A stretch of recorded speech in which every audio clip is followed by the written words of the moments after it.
That is Amari Ansari, my man, on the saxophone off of his brand new release titled Voices. My name is Claudio Toulouse, and you're listening to Art Talk Music. It's a pleasure to be back on the air, recording, editing, putting out these podcasts to all of you guys. It has been a little while since we've put anything out, but as the course of life takes its toll, sometimes slips away, and you seem to find less and less hours in the day. But it's a beautiful thing, and life is beautiful. So in pushing forward, I'm so excited to bring this podcast to you guys today. It's a short conversation that my man Amari Ansari and I had while he was on tour with a band titled St. Paul and the Broken Bones. Now, Amari is a marvelous saxophonist, composer, arranger, and quite a personality on stage. When you get to see him live, he's full of energy and brings a lot of energy to the music, even when the horn's not in his mouth. It's a profound thing that I learned seeing him play and playing with him. But we originally met at the University of New Orleans back in 2012 and have been good friends since then, and I've had him record on my first album as well as on my album that I'm working on right now. It's a beautiful thing seeing your friends and people you know persevere with the dream of releasing original music, and getting to have many conversations as I've had through the course of this podcast is a beautiful thing and a beautiful insight into what it's like really preparing music that you've written in your bedroom to bringing it on the stage, eventually getting into a recording studio and lining up all of your friends and all the musicians' schedules and pushing record. And so my hat's off to my man Amari. You can check out the release in its entirety through the link in the podcast description. And of course, I'm going to include some links to our record label, which both he and I are part of, Bubble Bath Records. You'll also be able to check out my man Amari Ansari's website. And I'm so excited to get back to New Orleans and play more music with him, as well as release the album that has some of his beautiful playing on it. So to the conversation, thank y'all so much for listening to Art Talk Music. Of course, as always, we encourage you to subscribe, check out some more of the podcasts, and definitely stay tuned for some more stuff that's going to be released very soon.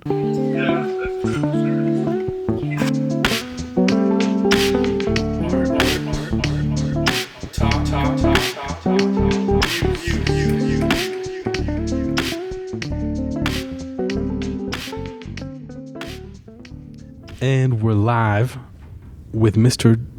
Amari Ansari. Yes, my man. Yes, it's so indeed. good to see you, brother. It's good to see you. Yeah, you came in a little bit, frazzled with the bag not arriving, but that's part of the road life and the journey as a touring musician. It is, yes. It has been a lot of touring this year. Man, it's a beautiful thing to get to do that, though, right? You've really been seriously hitting the road. It is a privilege. It's 2019, and I've been out of the country 7 times. 2 of those places to places I've never been before that I used to dream about as a kid to go. So it's definitely living the dream. And beyond that, man, you were also talking about a sequencer that you travel with that you use to capture stuff. Yeah, right? okay. So I'm a saxophone player, obviously, but a lot of times I might not be able to play or use my creative mind in that way. So I like to bring this sequencer. It's a Korg Electribe. It's the second one too. And essentially, as an SD card, if I'm feeling creative enough, or I want to produce something, or even just have fun, I have some ideas, I might play something on my horn, on my phone, even just whatever kind of mic situation I have, put it on the SD card, slip it into there, and then I have the option to manipulate it, produce it in a way I want. I can make it a sample, I could pitch it down, pitch it up, I could change the filter on it, all kinds of different stuff. It's pretty cool as far as programming goes. And you're not doing that with the computer. It's all there on the sequencer itself, yeah, right? everything is right there, which I kind of like. I like that a lot too, because I feel like the computer gets in the way quite a bit as far as taking my attention to other things, because the internet's there, everything else pops up, Yeah, I mean, it's a digital platform, but it's no computer. Like I'm there right. to sit down and like work on, produce some kind of idea for fun or for whatever the case may be. And to have it on the road. I mean, I bought, when I was traveling in Florida last year, a chord monologue, and having that synthesizer to like mess around with and not have it connected to the computer at all was awesome. Yeah, I like to get away from my phone and computer while I'm trying to create anyway, because it's already a big enough distraction for me. I can only speak for myself. No, man, all of us, I think, especially traveling on the road, man. So to kind of jump back to how we met, obviously you're on the road right now with a wonderful band that I'm going to get to hear tonight, St. Paul and the Broken Bones. Yes. And they're guys that you know from your original hometown, from Birmingham, Alabama. Yes, indeed. I was born in Birmingham, Alabama. My grandma was born in Selma. My mom's from Selma. My dad's from Birmingham. I have family all around the South, but Birmingham and Louisiana are really the two.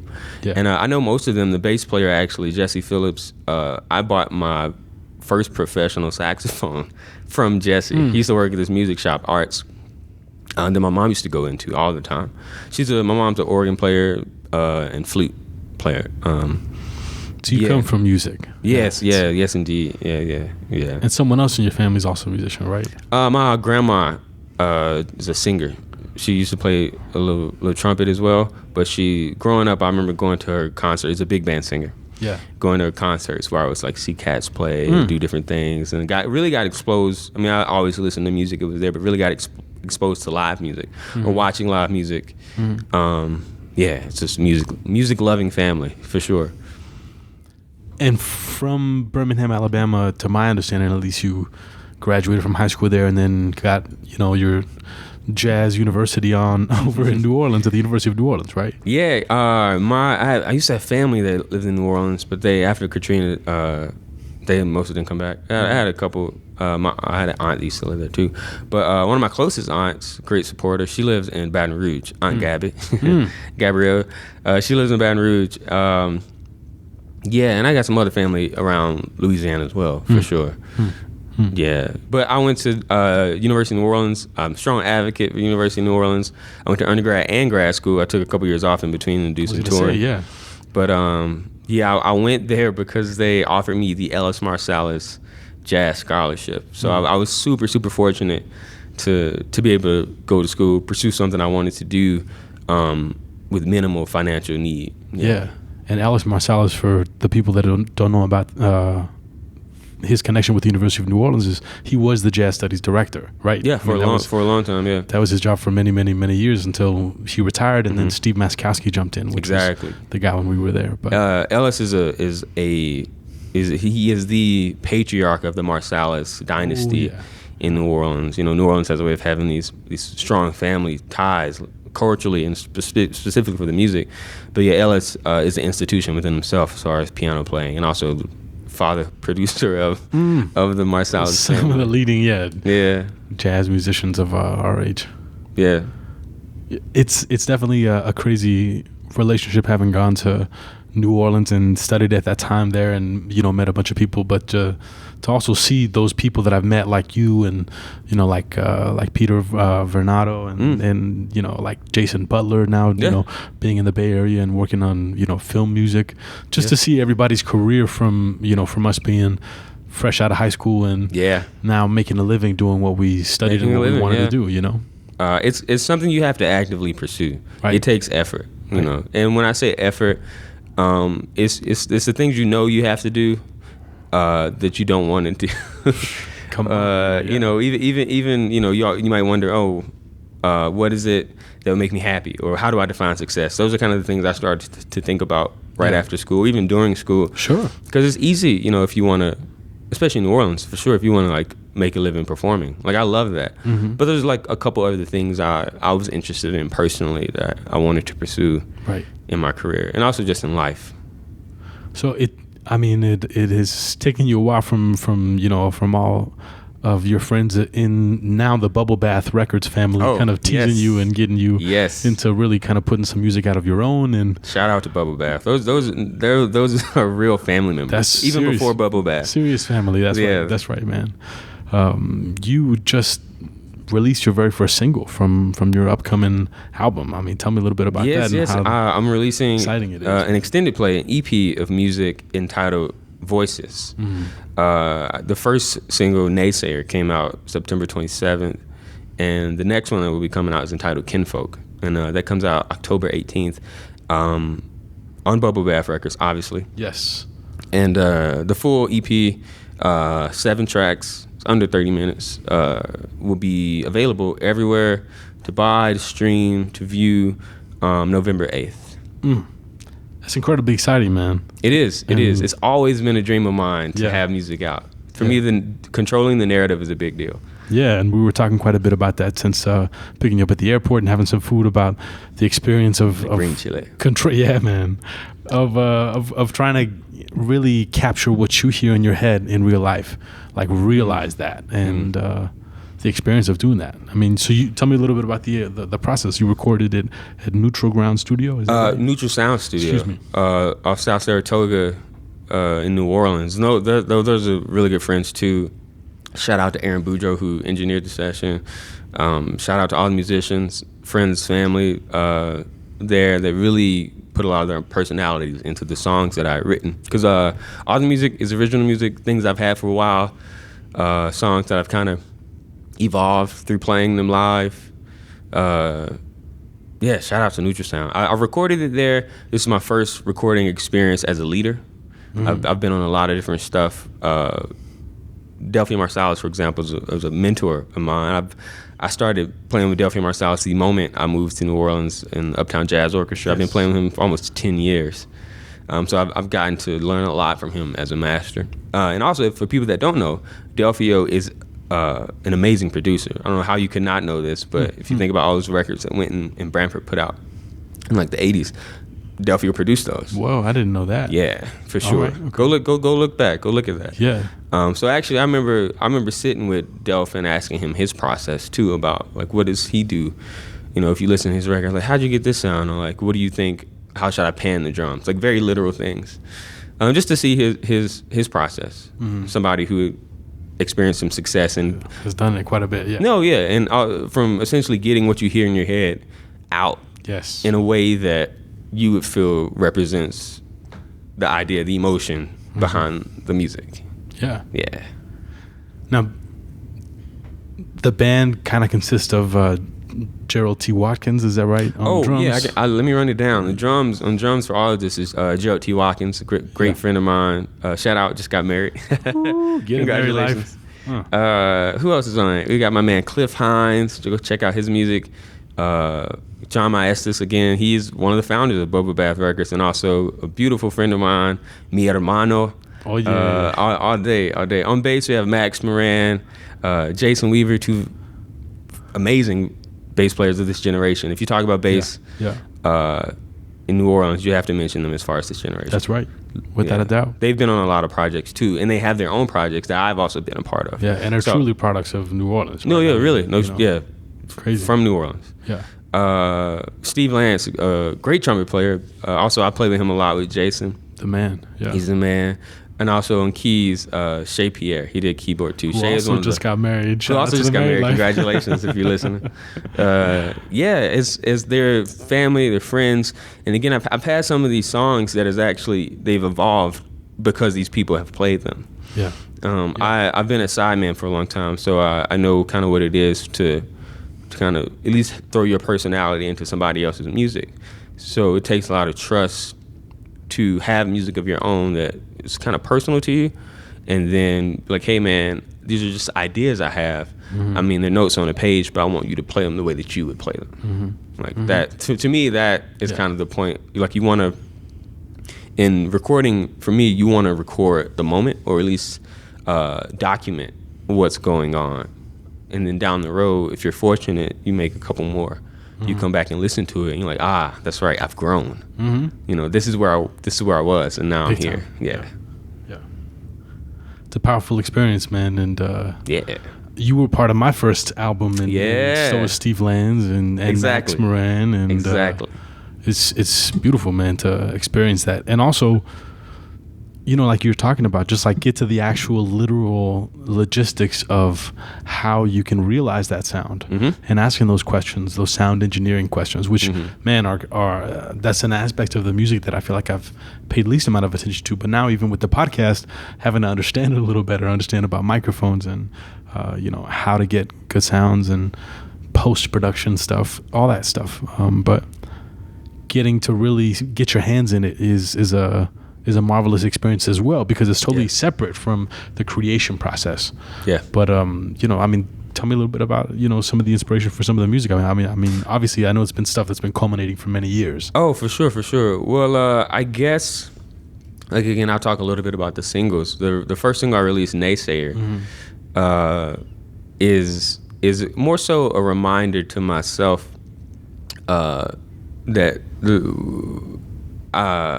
you need to believe in your own ideas. Like, your ideas are valid. And for me, I tend to be pretty introverted, or to myself. So I'll, even the ideas that I do have, I'm perfectly okay not necessarily sharing them. So for me, the song is a reminder to, one, be okay with the ideas you have. They are valid. But also, two, for those people that have criticism to say, not constructive, but just criticism to say on the things that you genuinely think are good ideas, don't listen to them. Naysayer. They'll be there always. Haters. Yeah, haters. They'll be there. But that just means hopefully you're getting closer to what you would want to be your actualized or realized life goals. Yeah. I got a very like cosmic vibe from the song. I mean, ethereal, kind of like spacey kind of stuff, especially with Cliff's ostinato line that you've got him going through, and the different rhythmic feels that you're taking on the journey of. It's sick. Listening to that one in particular, once it has a B section that's, to get kind of specific, it's like a duple meter, like in two, but then you kind of force a triplet on top of it, or it turns, like it's a metric modulation. It's very funky. Since it's out in the public, we might play a little bit of that song. Oh, no, for sure. In the intro or the outro of this podcast. But that specific song is every time I listen to it, I'm closing my mind or closing my eyes. And I'm like, oh man, talking to myself, you could do this, you got this, it's okay. It's like just all these thoughts going on in my head, like, oh man, you shouldn't put that out. No, don't do that. Not that song. This song. Yeah. Essentially, all this self-doubt that you might have. It's like, man, just take a moment, breathe. You say to yourself personally, are you happy with this? Is this the best you could have did with the resources you had? And if the answer is yes, then you have to be very honest. It's just what it is. Just what it is. It's not good, it's not bad, it just is what it is. Yeah. So walk me through what the next single is. The next single, I know it's kind of on the. It's coming out October 18th. Okay. So soon. It's soon. Around the time this podcast is going to be coming out. I mean, I'm not too shy to share. I mean, I gave you a copy early because you're the homie. So I'm excited. Please, man. just check it out. Thank you. Yes. The next single is Kinfolk, and I wrote it. It was kind of like in two parts. The first part is a little bit more jovial or happy, upbeat, if you will, because the song as a whole is supposed to kind of reflect my personal experience with family. There's like certain parts, the melody is like kind of low, it's like kind of high. It moves a little bit more, but eventually it does get into, you mentioned the word ethereal. Halfway through, it's like a quick jump, and it gets to an ethereal part of just essentially Shay Pierre playing this open fourth, like voicing. Yeah. And we listened to it, I think we listened to it earlier at some point, but again, it's kind of gives you a moment to meditate. Yes. For a moment to kind of wait, catch your breath, really think about what just happened before, and then it moves on. I know for me and how I deal with relationships, I like to take my time to think about how to go about putting effort into them. Yeah. Not to say it's always like a thought process, but a lot of times relationships take effort, especially with family. Like you get to choose your friends, but you don't choose your family. That's right. Yeah. So having those people around is you want to pay homage to them. Like sometimes you might be frustrated with them. Sometimes you might not agree with what they want to do, but you have to respect the decisions that they make. Yeah. All of those things of like wanting to support, love, unconditional love, anger, angst, all those things I wanted to kind of capture in this song. Yeah. Yeah. It's a powerful thing to play instrumental music as well, because there's, obviously the things that you impose on it as far as your emotional connection with the lyric, the melody, which are almost like your lyrics to your expression of, where you're at with the song, and then have the listener hear it. It's very much so like art. It is, in the sense that there's like a contemporary piece, that's abstract and not really figurative. Like you can't make sense of what it is. So you're just like trying to imagine what it could be, And in some ways, instrumental music has always been like that with me, And I feel like when there's not lyrics, it there's so many more things that you kind of start paying attention to. Yeah. Well, I know for me, I do have a song on this EP that I wanted to actively include lyrics. And actually, I was very purposeful. I wanted it to be the second track on the EP, just so people knew that this is like lyrics are something that does mean something to me. They're a part of your they're a part of something I think about in the production process. Yeah. Granted, this song features Raheem Glaspie, great New Orleans vocalist, R&B vocalist. Check him out. He has his own music out too. Raheem Glaspie. And he came through, and I was like, man, I need some help. I'm kind of think about this, like these ideas to this song. Like, tell me what you think about this. Like, really. So he came and gave me these ideas, and like kind of really got together, and I sat at the piano and was like, hey, what do you think? I know you have some ideas. He gave me 2 or 3 different ideas, and we might have kind of put them together here and there, and then he just started singing. I was like, oh, okay, let me follow you. And it came out what I think is beautiful, almost kind of like some James Brown vibe, just trying to groove out, but very also much so, but also on this, I wanted to incorporate some effects with saxophone. Like everything I make doesn't need saxophone on it. I know I'm a saxophone player, but I'm not that cat that's like, oh, you want saxophone? Boom, here you go. Yeah.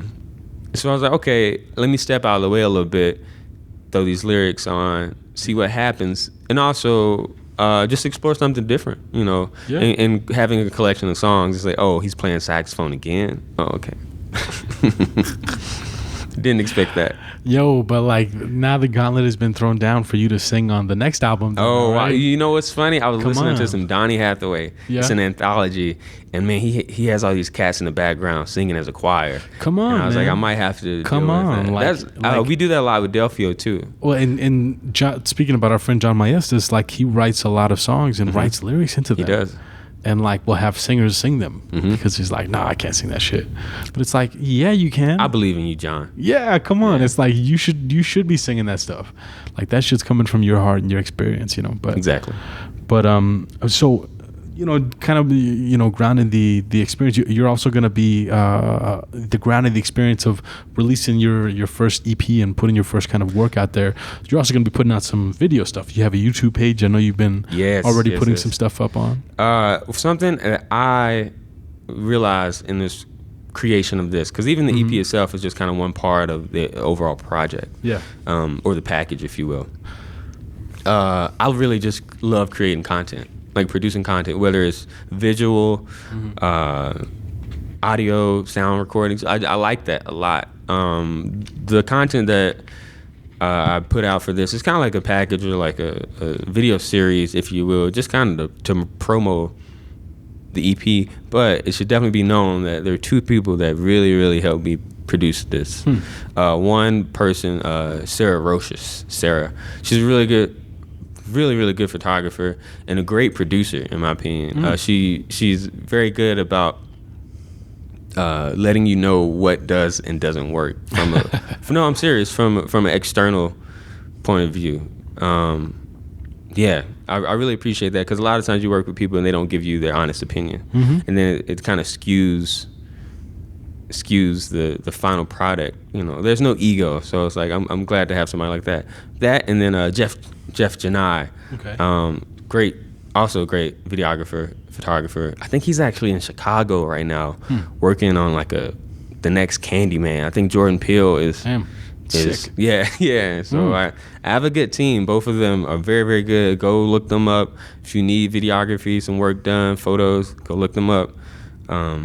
Yes, please. Again, I do have a YouTube page. Got some stuff to put out. Got my website, Amari Makes Music. Which I'll be including links to in the description of this podcast. Please. Which is what I'm going to launch pretty soon. Yeah. It's a lot. And that's what I mean when I say the package. Because it's one thing to have the music, but I mean, in this day and age, you need like a visual as well. Yeah, you need a footprint for people to be able to follow you after hearing the initial thing. Like if you don't have that material there and you can't capture them with that material, like you almost lost that. There's a lot a lot of things to catch your attention. You know, with social media, there's so much out the there, internet, there's a lot. It's never been easier to put your ideas out there. Twitter, you know, it's never been easier. So you really do have to remind people, hey, I have this coming, I have this coming, I have this coming. And along with that, in my opinion, it has to serve a purpose. And when I say serve a purpose, I'm not saying everything you create needs to serve a purpose. I'm saying that the things that are timeless or most rememberable serves a cultural purpose. It makes people feel a certain way as a whole. It reminds people of like an era. It marks an era. Yeah. In my opinion, those are the things that tend to be timeless, whether you like it or not. Yeah. So do you plan on, doing a little, an EP release party whenever you do release the full thing? Have you started planning that far in advance? Or? I definitely do. Yeah. The EP, like I said, comes out November 8th. And as of right now, I'm planning a show on November 7th. I'm not going to give the immediate details because I'm still working it out. But you're working them out. I'm sure your website's going to have all that yes, so that please, people can check that out through the links. Yeah. It will definitely happen. Yeah. And also for me, again, talking to John, good friend of mine, Bo Bath, representative. He's a good friend, so I go to him a lot for advice. I was like, man, I'm not the kind of person that like wants to throw a big release party and be like, oh, yo, come watch me play music. Yeah. To me, that's kind of what that is. It's like, no, more than anything, I want it to be a legit party. Like, hey, this is going down. There's gonna be food. Yeah. There's gonna be drinks. Yeah. Other people will be there. There might be, art installations by local artists. Yeah. There might be, dancing.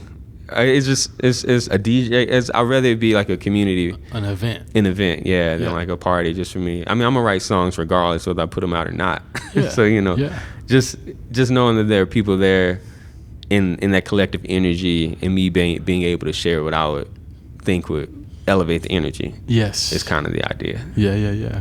That's beautiful, man.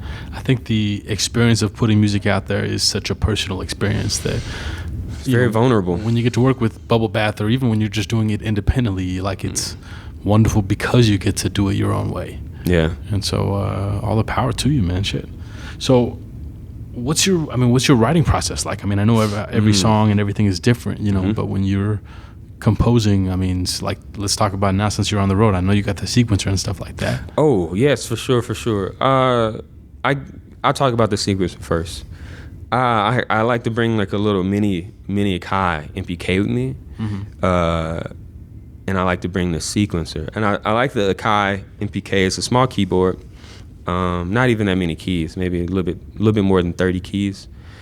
I like that because I really enjoy playing piano. I don't consider myself a piano player, but some of my best, what I think is my best, most representative, personally, ideas or music melodies that come out from me sitting at the piano. I listen to a lot of classical music, so things like Debussy or Vaughan Williams is very lush in the harmony, very specifically. So I want to be able to sit with a piano, keyboard or something, kind of work out the things that I like. Because then for me, if I know my ear a little bit better, then when I wake up in the morning and there's a melody running through my head, I'll be able to flush it out easier. I have a little station at home that's always out. I have a saxophone at home that's always out. So if I'm making pasta, or cooking dinner, and then for some reason something comes to mind, I want to be able to immediately go check on it and see what's there. On tour, again, it's a little different. That's why I have the small keyboard, and then the sequencer, so I could work on drums, samples, or even other things that might not even include, keys or saxophone. I remember when you were living with John Maestas, and you had that set up that you'd always be playing. It's like, I hear you playing saxophone, but then I'd hear a lot of piano up there as well. All the days that I'd come crash over at the casa. But we go way back. Yeah. Yeah, many experiences, man. Now, do you ever use your phone? Is getting your iPhone out to just like capture moments? Is that also a thing for you, or? I like to record. Like if let's say if I'm walking, voice memo. I'm sure a lot of musicians, people do that, like, and sing. Yeah. Actually, the melody to the second single coming out, Kinfolk, I remember being at the house he used to come to. Yeah. I remember it might have been really late, 2 a.m. or something like that, and I'd already had this idea rhythmically that I wanted something, and I was sitting there in bed, kind of just trying to collect myself. I might have just got home from a gig. And I pulled out this session because it was already here. And I just kind of played it a couple of times. I sat there with my eyes closed, and I started to kind of sing a melody. That I was like, oh, it's kind of nice, you know. And I was like, you know what? I'm going to record that. Why not? Just to have it. I don't need to edit. I need to just create, you know. Right.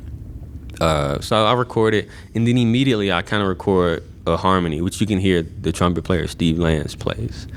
And I have a Logic version of that with me singing both those parts, and it's kind of grainy, and I sound tired and sleepy. I'm in bed, you know, laying down, singing into it. Yeah, singing into it. Yeah. But it's very genuine, and I even tried to change it, you know, make something else that I thought would work. Yeah, man. And I always kept coming back to this. I was like, man, I just gotta. This is just what it is, you know. Again. Yeah. I mean, songs are born in the weirdest ways, and those imprints of like how you made them always stick with you when you like look back on the song. Yeah. Or even just hear it back, even if you haven't put something out and just listening back, you're like, oh damn, I wrote that when I was out and went back to the car and was sitting in the car, you know, whatever. Well, you want to be able to streamline that process. Totally. Like nothing should hinder your creativity. Totally, man. Totally. Like I'm fortunate to be in a position where I do have resources to do that, but not everybody does. Right. So. Right. So what, you know, I mean, for aspiring young saxophonists out there, I mean, what's something, you know, you would have told young Jerron, or what's something you would pass on to a young kid that's playing the saxophone and wanted to maybe do it for a living someday? Okay. A lot of things, actually, I would tell myself as a young child. One, I would like to acknowledge that I had a really good mentor, Dr. Frank Adams Sr., who passed away in 2014. I met him through my grandma and my mom, and he would play first chair in this big band my grandma's son, but also he was the education director for the longest at the Alabama Jazz Hall of Fame. But I had a good mentor, and one thing he always used to tell me, even from a young start, was do you. That's evolved into many different things, and it seems like a very simple concept, but it can be very hard sometimes to do you. Like to really stay true to the things that make you happy or the people that make you happy. It's hard to do sometimes, especially as you get older, you pursue a career in this, a career in that. Do you. Always stay true to yourself. And I think it's easier to do that as well if you define the things that, you know, you identify with. Or at least define what you asked about. What would I tell myself? I was like, well, what are you trying to do? Yeah. How How do you define success? Right. Are you measuring yourself against another saxophone player, another producer, another singer, another athlete, anything like that? Yeah. Or are you actively pursuing things that would make you happy in the long run? Like, what makes you happy is the first thing I would ask. I know it's a heavy question to kind of ask a child because they don't know. I'm not saying you have to know, but I would like to always start the process of being like, oh, well, what makes you smile? Or what makes you laugh? Yeah. You know, who would you be proud to show your music to? Yeah. Those kind of things. That's beautiful, man. Now, kind of the question that I ask, you know, in almost all of my podcasts is what does jazz mean to you? You know, I mean, not the definition of jazz, but what does it mean in your life, and how do you, you know, use it? Well, jazz itself is an interesting thing. I'm going to go ahead and say Black American music. Hey, plead the Nicholas Payton Act, please. I'm with it. By all means. Bam. I mean, jazz itself comes from a long list of things, but specifically, even if you want to speak about New Orleans, which could be its own podcast. Of course. You know? As far as if you want to really talk about rhythm, and the influence of African culture in music, Western music, it goes pretty deep. Like blues. To me, I guess I'm gonna go ahead and say music, because while I play jazz for sure, music within itself is a means of it's a means of expression, a language per se too. Like if you want to learn something, a language, then you surround yourself with it. If you want to learn a new language, a second language, then you watch people who speak that language. Yeah. You go and do things relative to that. Yeah. It's beautiful, man. It was awesome talking with you and catching up a little bit, and we're going to hear a little bit of the music from the EP, man. I'm going to put the links, of course, to your website as far as the links. I'm going to take a short break before we wrap this up, though. Of course. Hang on one sec. And so to wrap things up, of course, with my man, Amari Ansari, it's beautiful to be part of the Bubble Bath family with you. You know, shout out to the Bubble Bath record family. Bubble Bros. Yes, Bubble Bros. And we recommend you checking out all the artists on the Bubble Bath record label. You know, I might even just put a link to Bubble Bath's website as well. Please. I'll be back in New Orleans sometime, you know, later this year or next year. So I know you're going to be on the road a lot. But if that happens to link up, then maybe we'll get together and do another podcast, or maybe do a trio podcast with John or someone. You know? Please let me know when you're there. I always need a guitar player. Yeah, bro. I'll find a reason. I'll find a reason for us to play. Yeah, man. Absolutely. And for all the people out there, you know, we're going to play a little bit of the music from this album, from this EP, and we encourage all y'all to check that out as it drops November 8th. It'll be there everywhere. The next single is coming out October 18th. Awesome. Yeah, it's Kinfolk. Yeah. So keep an eye out for that. Thank you so much for that. As in, keep an eye out on the road for St. Paul and the Broken Bones. Oh, yes. We are actually going into the studio sometime next year, gearing up to try to produce some other material as well. So everybody be on the lookout. Yeah, I'm excited for that, man. Yeah, just to let people know where we're at. I'm not in New Orleans visiting, you know, Amari. He is actually on the road right now in Albuquerque, New Mexico, in my town. Yeah. And they are playing at the Santa Ana Star Casino tonight at the Stage Performance Center. So I'm excited to hear it tonight, and thank you for being on the podcast, my man. Oh, of course, man. Thank you for having me. I love you. Oh, man, I love you too, brother. And I look forward to having people hear what you did on the second album of mine as that comes out later. Oh, yeah. And your own album. So all the best to you, my man, and travel safe on the road. I hope you get your luggage soon, yeah? oh, I forgot. Yeah, thank you. I didn't mean to remind you. Thanks, brother. Thank you. Yeah. That was the episode. Thank you guys so much for listening. As I had mentioned before, the podcast description is where you can find the links to Amari Ansari's website, to Bubble Bath Records' website, as well as to check out this full-length release for yourself. What you're about to listen to is the 2 singles that were released leading up to the full-length album. The first is titled Naysayer, and the second is titled Kinfolk.